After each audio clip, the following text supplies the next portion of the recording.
mensagem que faz parte para o cumprimento da volta de Cristo. E precisamos entender o porquê essa mensagem é importante. E a pergunta como tema da nossa mensagem de hoje é: por que a natureza de Cristo é importante? Precisamos, como povo de Deus, entender o porquê estamos nesse conflito. Como começou, por que começou e como ele irá terminar. Precisamos, como povo de Deus, entender todos os lados. Não podemos ser somente ouvintes. Isso fique claro. Não baseie a sua decisão em homem algum. Não baseie a sua escolha no homem. E fique claro, a sua escolha precisa ser baseada no assim diz o Senhor. Tem que ser desse jeito. Não pode ser de outra maneira. Assim diz o Senhor. O pastor pode falar o que for. Eu posso falar o que for. Mas sejam cristãos sinceros. Vá até as Escrituras. Veja se tem coerência com o que foi revelado. Veja se é daquela forma. Não baseie a sua decisão em homens. Baseie somente em Cristo. Vou deixar a princípio do posicionamento da nossa igreja com respeito a esse tema. Essa é uma publicação do Instituto de Pesquisa Bíblica da Associação Geral. Esse é um dos posicionamentos da Igreja Adventista.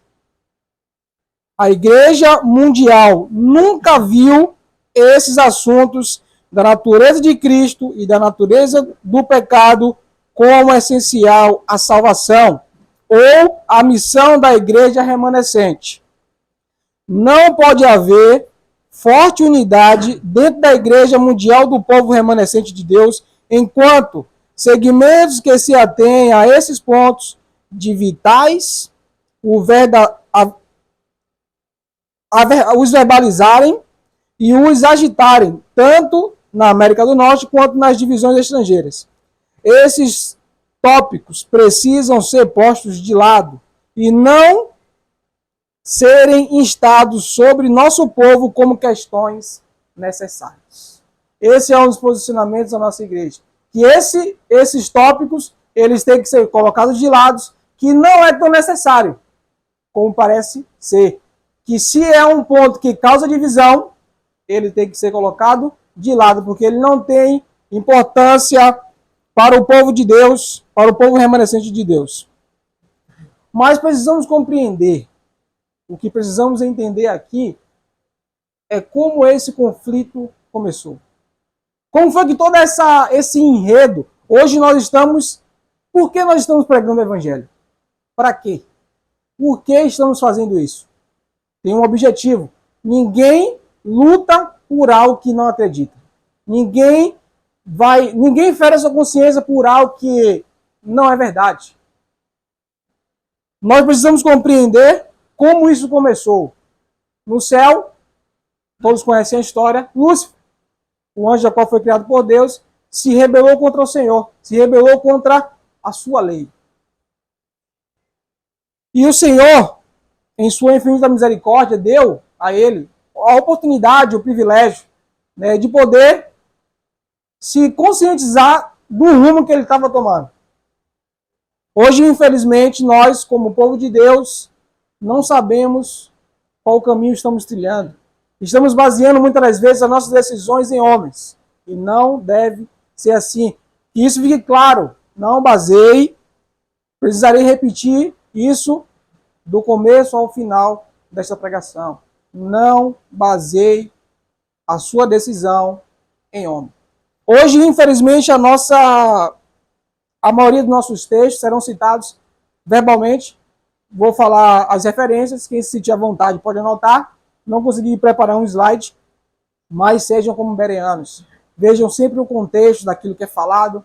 Vá procurar saber se realmente é daquele jeito e não baseie as suas decisões em ninguém.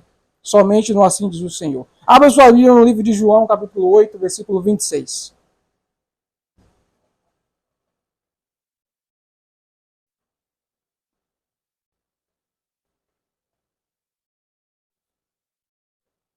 A questão fundamental do grande conflito foi que Satanás ele veio desafiar Deus, desafiar a lei do Senhor. Esse foi um dos principais temas. Satanás disse que o Senhor era injusto, que Deus era injusto e que sua lei era injusta e era arbitrária. Se a lei de Deus é arbitrária, então o governo de Deus não é justo. E se o governo de Deus não é justo, seu caráter é falho. Um ponto leva a outro. E se o caráter de Deus é falho, ele não é qualificado para estar no trono. O que que o Senhor Jesus ele veio fazer aqui? Leremos ali. Eu acabei não abrindo.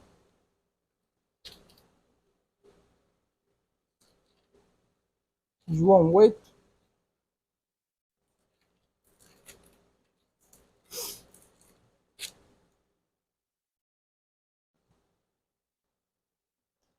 O verso 26 diz o seguinte: eu tenho muitas coisas que dizer a julgar sobre vós, mas aquele que me enviou é verdadeiro, e o que dele ouvi, isto eu falo ao mundo. Jesus ele não veio fazer nada mais, nada menos do que fazer aquilo que o Pai o ordenou fazer.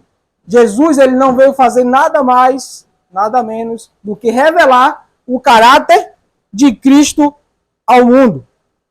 Ele não veio fazer outra coisa além disso. Abra suas Bíblias no livro de João, no capítulo 14.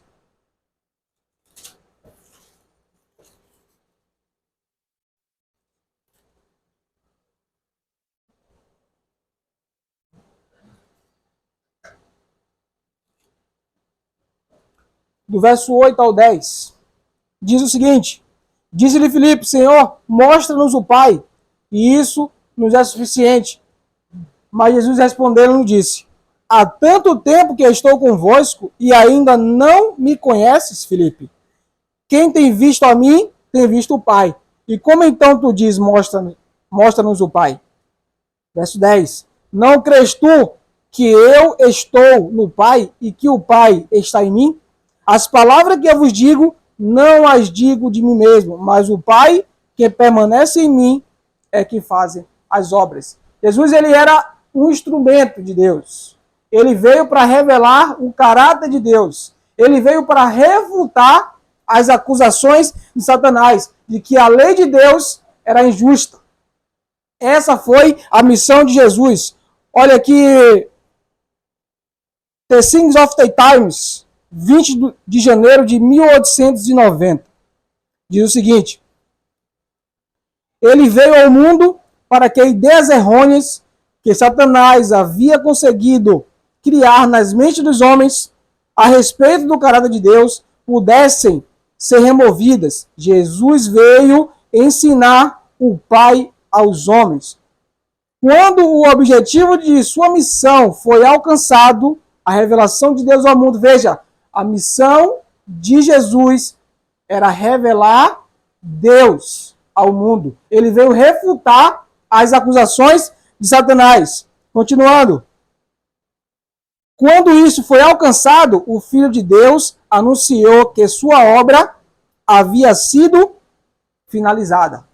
A obra de Jesus era revelar o caráter de Deus ao mundo. Ou seja, lá no céu, Lúcifer, ele afrontou ao Senhor. Ele disse que Deus era injusto e que sua lei era injusta. E deste modo, Cristo, ele precisou vir revelar que tudo o que Lúcifer havia dito era mentira. Então, nada mais, nada menos, Cristo ele veio revelar Deus ao mundo para refutar todas as acusações que assim Lúcifer tinha feito lá no céu. Mas agora eu pergunto para vocês: como é que Cristo faz isso? Como é que Cristo ele faz ele pode mostrar, revelar Deus ao mundo e mostrar que Satanás está errado? Como pode ele provar que Satanás está mentindo a respeito do caráter de Deus? Existem duas classificações de acusação. Umas que vocês precisam decorar, porque isso vai ser levado até o final da pregação. Acusação A e acusação B. São duas acusações. A A e a B. Na acusação A, diz o seguinte: seres não caídos, anjos não caídos, não podem, ou melhor, não precisam guardar a lei. Essa foi uma das acusações de Satanás. Ele diz que os seres celestiais, ali em verdade sobre os anjos consta bastante sobre isso, os seres celestiais, eles tinham capacidade o suficiente, Adão e Eva, seres que não caíram, eles tinham capacidade o suficiente para tomar uma decisão, para escolher. Eles não precisavam ser guiados. Ele não precisava de uma lei para dizer a ele o que eles têm ou o que eles não têm que fazer. Eles eram suficientes para si próprios. Eles poderiam escolher. Adão e Eva, ela poderia tomar uma boa decisão, o que diz respeito ao fruto do conhecimento do bem e do mal, e fazer uma boa escolha. Eles não precisavam de lei. E essa acusação, será que foi essa acusação que Cristo veio ao mundo refutar? A acusação B.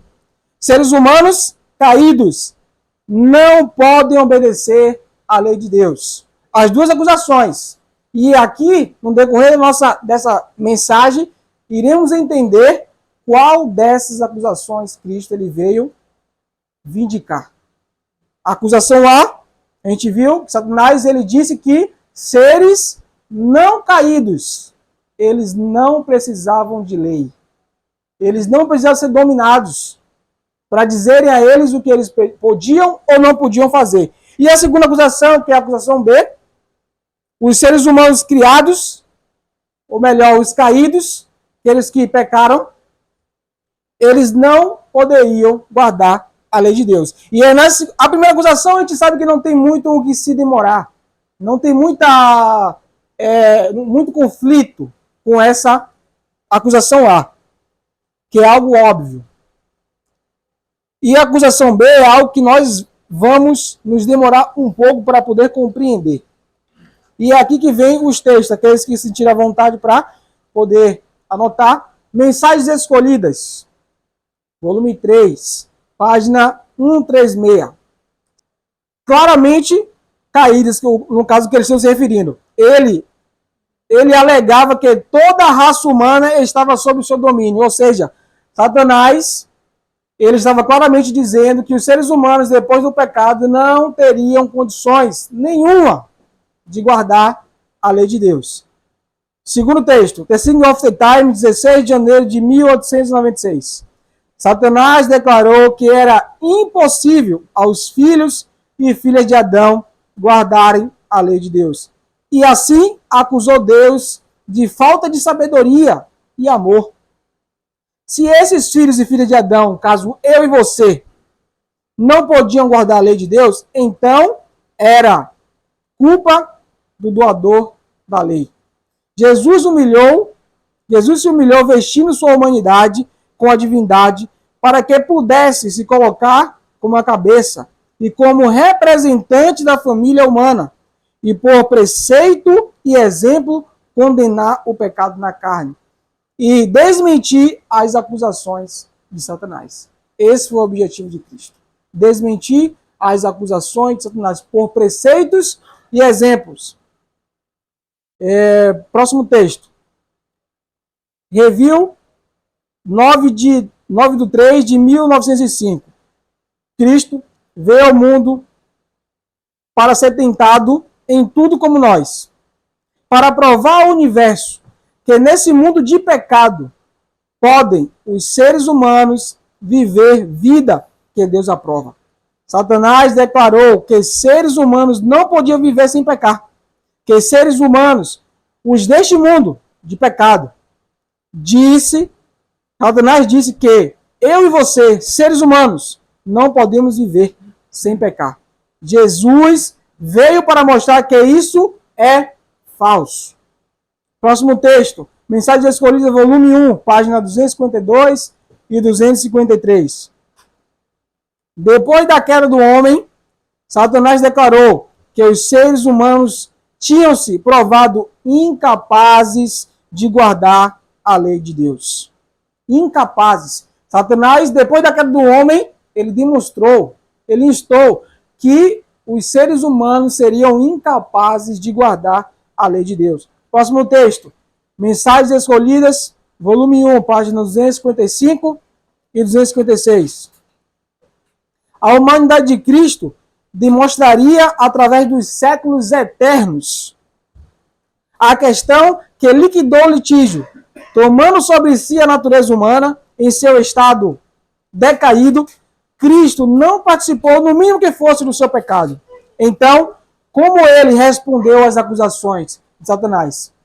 Olha o texto. A humanidade de Cristo demonstraria, através dos séculos eternos, que a questão que liquidou o litígio, tomando sobre si a natureza humana em seu estado decaído, não participou, no mínimo que fosse, do seu pecado. Então, entra a pergunta.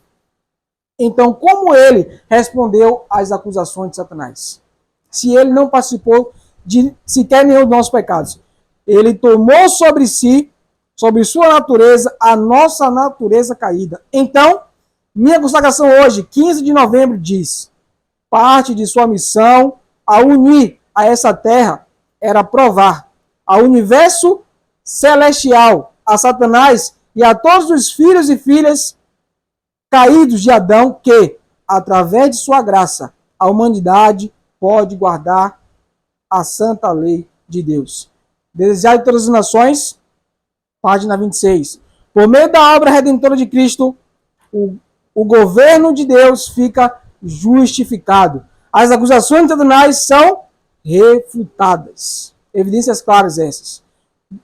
Agora, a acusação A, ela nos diz que Satanás ele acusa a Cristo, ele diz que seres humanos não caídos, eles não precisam de uma lei. Ele diz que os seres humanos, a qual não conheceu o pecado, que nunca caíram, eles não precisam ser dominados por uma lei. E a acusação B diz que Cristo, diz que os seres humanos, os que caíram, seriam impossíveis de guardar a santa lei de Deus. Agora vamos fazer algumas perguntas. Como Cristo pode realizar sua obra redentora? Como Cristo pode provar que Satanás está mentindo sobre Deus? Como é que diante de todo esse cenário, de todas essas acusações, Cristo ele pode provar que Satanás está mentindo? Somente provando que Satanás está errado, Jesus pode ser nosso substituto. Veja bem, somente provando que Satanás está errado, Jesus pode ser nosso substituto. Somente então ele tem o direito legal de ficar no lugar do homem. Se ele provar que Satanás está errado. Se ele não provar, Satanás vence o grande conflito. A morte na cruz não servirá para nada. Agora, eu faço mais uma pergunta. Se Jesus tomou uma natureza não caída, que acusação ele provaria? Se Cristo ele tomou a natureza, ele precisaria revelar o caráter de Deus ao mundo. E ele precisava tomar a natureza conforme a consequência do pecado. A natureza não caída, obviamente, Cristo ele não seria necessário ele vir revelar algo que estava obviamente revelado. Os seres celestiais, os Satanás não tentou só a terra. Ele tentou também outros mundos. E outros mundos rejeitaram a sua tentação, ou seja, venceram. Né? Os seres que não caíram, eles venceram a tentação, eles recusaram toda aquela acusação de Satanás, que a lei de Deus era injusta, que os seres não caídos não precisavam de lei. Foi fácil para eles. Eles aceitaram aquilo ali, eles rejeitaram, na verdade, o que Satanás tinha dito e aceitaram aquilo que Deus tinha revelado. Ou seja, se Cristo ele tomou uma natureza não caída ao vir ao mundo, como é que ele provaria que Deus estaria errado? Se ele estava dizendo que o Senhor, ele estava dizendo que Deus era injusto, que sua lei era injusta, e todos aqueles que não caíram, todos aqueles que não cederam à tentação e ao pecado rejeitaram aquela acusação de Satanás. Todos rejeitaram. Todos venceram. Todos os seres não caídos venceram. Sem precisar da instrução de Cristo. Porque já tinha sido revelado para eles. Então, se Cristo, ao vir ao mundo, tomou uma natureza não caída, como seria possível revelar que Deus estava errado? Ou melhor, como seria possível mostrar que Satanás estava tentando corromper a mente deles? Como isso seria possível? Se Deus ele tomou a natureza não caída. Vejamos o seguinte, se Cristo tivesse evitado a feiura da nossa natureza e houvesse recebido um favor especial para ser diferente de nós, então, quem nesse mundo teria provado que Satanás estava errado? Será que Cristo ele tinha algo diferente de nós? Será que Cristo ele tinha um favor especial de nós por ele ser um Deus? Então, vem a pergunta. Será que estamos mais próximos do fim do grande conflito hoje do que estávamos quando Jesus morreu na cruz? E a resposta é não. Se assim, não temos redentor, não temos substituto para ficar em nosso lugar, não temos um penitente legal nas cortes do céu para mostrar que Satanás é mentiroso. Não existe redenção. Veja esse exemplo. Não estamos falando somente aqui de Cristo como exemplo. Não estamos falando aqui somente de Cristo praticando as obras a qual nós temos que imitar. Estamos falando de alguém para ser o nosso substituto legal. Alguém que tem as capacidades o suficiente para provar que nós, com o poder de Cristo, podemos vencer também. Veja o segundo texto.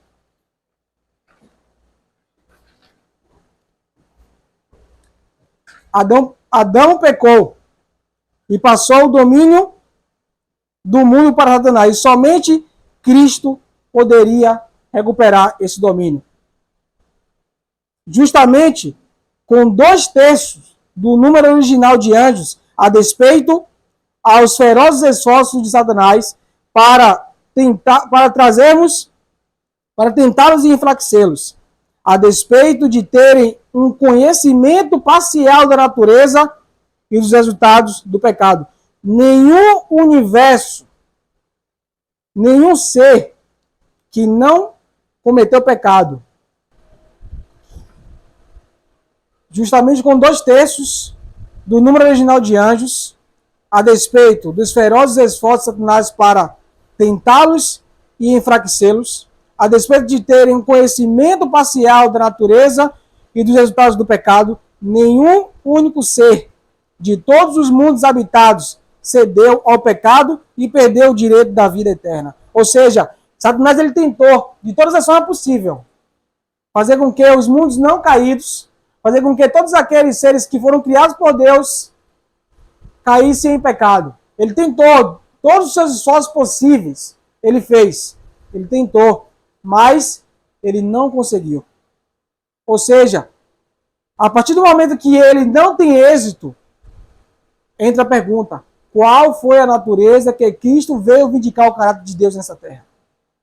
Será que foi a natureza parcial? Será que Deus ele herdou metade da natureza de Adão antes da queda e metade da natureza depois da queda? Veremos isso. Justamente, Satanás usou seus melhores esforços para trazer toda a hoste angelical com ele, porém fracassou com a maioria dos seres não caídos criados por Deus. Se o Filho do Altíssimo houvesse tomado a carne humana apenas para provar que seres sem pecado, com a natureza sem pecado, poderiam guardar perfeitamente a lei de Deus, haveria uma humilhação infinita para provar o que já estava obviamente provado.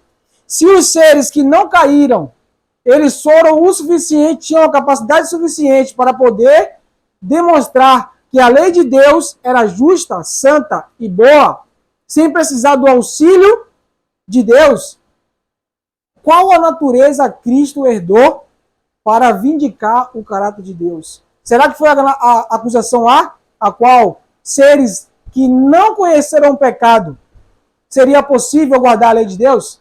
Ou seja, será que as pessoas que conheceram o pecado, que caíram, não ia ter um substituto legal nas cortes do céu? Presta atenção aqui, ó. O universo inteiro já tinha provado que seres não caídos poderiam guardar perfeitamente a lei de Deus. Por que Cristo provar isso novamente com tão grande humilhação? Será que seria necessário Cristo vir morrer para provar algo que já estava revelado? Se os anjos, se os seres que não foram caídos, que não conheceram o pecado, guardaram a lei perfeitamente, por que Deus passaria por tão grande humilhação para provar aquilo que já tinha sido provado? Por que se humilhar a tão custosa, as pessoas cuspiram em Cristo, maltrataram Cristo? Por que passar por essa humilhação para revelar algo que já tinha sido revelado? Para quê? Não poderia haver maior e mais custoso, mais trágico exercício de futilidade. A alegação de Satanás é que Deus é um tirano, tanto que é impossível redimir anjos e seres humanos caídos. O que Jesus precisava provar era que o pecado é o verdadeiro tirano, que a lei de Deus é santa, justa e boa, que pecadores podem se arrepender, pecadores podem ser perdoados, pecadores podem ser justificados, pecadores podem viver novamente em harmonia com os princípios da santa lei de Deus e ocupar uma posição de dignidade e respeito próprio. A vida, morte e ressurreição de Jesus provou tudo isso por toda a eternidade. Jesus veio provar o que havia sido provado? Será que Cristo ele veio aqui nessa terra provar o que já tinha sido revelado? O que já tinha obviamente sido provado? Com certeza, não. Abra sua Bíblia no livro de Apocalipse, capítulo 14.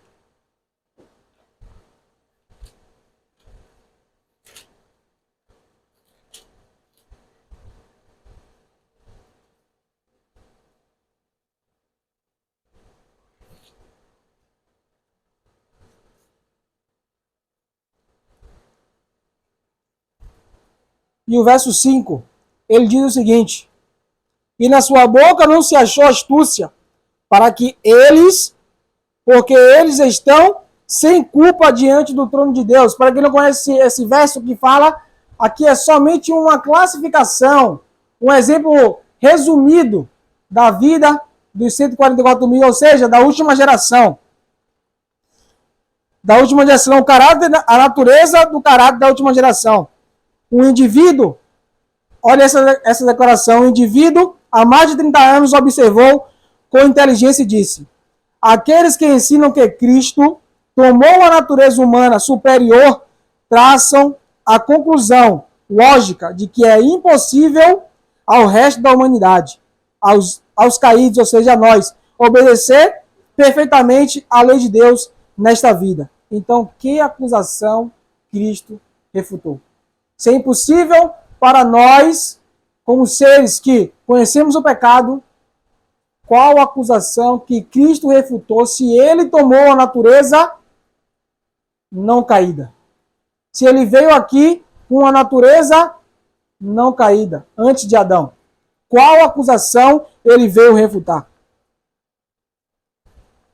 Aí fica o comentário bíblico adventista. Comentário bíblico adventista, volume 7, página 929.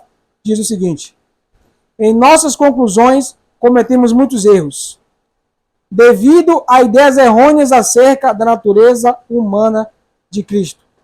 Quando atribuímos à sua natureza humana um poder que não é possível que o ser humano tenha em seus conflitos com Satanás, destruímos a inteireza de sua humanidade. Jesus, precisamos entender, irmãos, que Cristo, a única coisa que difere Cristo de mim e de você é que Cristo não conheceu o pecado. Cristo não cometeu o pecado. Vou ler para nós entendermos melhor. Desejar de todas as nações, página 72, segundo parágrafo. Satanás apontara o pecado de Adão como prova de que a lei de Deus era injusta e não podia ser obedecida. Cristo devia redimir em nossa humanidade a falha de Adão. Quando este fora vencido pelo tentador, entretanto, não tinha sobre si dos efeitos do pecado. Encontrava-se na pujança da perfeita varonilidade, falando de Adão, possuindo o pleno vigor da mente e do corpo. Achava-se circundado das glórias do Éden e em comunicação diária com seres celestiais. Não foi assim quanto a Jesus. Quando penetrou no deserto para confrontar-se com Satanás, por 4.000 anos a raça estivera a decrescer em forças físicas, vigor mental e moral. E Cristo tomou sobre si as fraquezas da humanidade degenerada. Unicamente assim podia salvar o homem das profundezas de sua degradação. Ou seja, Satanás ele poderia acusar a Deus de que todo aquele enredo do deserto de tentação era uma farsa. Por que eu vou perder o meu tempo tentar alguém que não podia ceder? Satanás ele podia refutar e revelar ao universo que tudo aquilo que estava acontecendo ali era somente uma farsa, que não tinha justificativa nenhuma, que como é que eu ia vencer, como é que eu ia lutar, tentar alguém que não pode ceder ao pecado. Preste atenção nessa próxima declaração. Pretendem muitos que era impossível Cristo ser vencido pela tentação. Neste caso, não teria sido colocado na posição de Adão. Não poderia haver obtido a vitória que aquele deixara de ganhar. Se tivéssemos, em certo sentido, mais probante conflito do que teve Cristo, então ele não seria habilitado para nos socorrer. Preste atenção. Mas nosso Salvador se revestiu da humanidade com todas as contingências da mesma, tomou a natureza do homem com a possibilidade de ceder à tentação. Não temos que suportar coisa nenhuma que ele não tenha sofrido. Claramente, Cristo ele tomou a natureza do homem caído. Cristo ele não tomou a natureza parcial. Ele tomou completamente a natureza do homem caído. Senão, ele não teria sido colocado em posição para ser o nosso substituto. Fica agora, irmãos, a escolha para vocês. Quem está certo? Quem está errado? A nossa igreja tem um posicionamento. O assim diz o Senhor tem outro posicionamento. Se é uma causa, se é uma situação que causa divisão, se é por Cristo, vale a pena ser divisível. Se é pelo assim diz o Senhor, vale a pena ser divisível. Precisamos ser como os bereanos, não somente ouvir, mas também buscar. Que Deus ele possa nos dar o entendimento da sua palavra. Abrir a nossa mente para poder compreender a necessidade dessa mensagem. Cristo, ele está em uma posição a qual ele pode nos socorrer em qualquer tentação. Em toda e qualquer tentação. Que Deus ele possa nos abençoar.